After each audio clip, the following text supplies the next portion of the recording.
కాస్తో భక్తి చేస్తున్నాం కాబట్టి దేవుడు మమ్మల్ని ఎలా ఉంచాడు అని చాలా మంది అనుకుంటున్నారు. వారు యథార్థ పరులు కాకుండానే, యథార్థత్వంలో లేకుండానే తమలో తామే అతిశయపడిపోతున్నారట.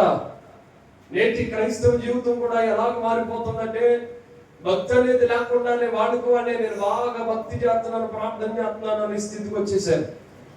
వాళ్ళ జీవితాన్ని వాళ్ళే ఒక్కసారి ఆలోచన చేసుకుంటే వాళ్ళు చేసేది చాలా తక్కువ, కానీ వాళ్ళకి వాళ్ళే ప్రభుడుగా ఫీల్ అయిపోయి గొప్పగా చెప్పుకోవడానికి ఇష్టపడుతున్నారు. నేటి దినాల్లో గొప్పలకు పోవడం అంటే చాలా మంది వ్యక్తులకు ఇష్టంగా మారిపోతున్న రోజుల్లోకి మనం ఉంటూ ఉన్నాం.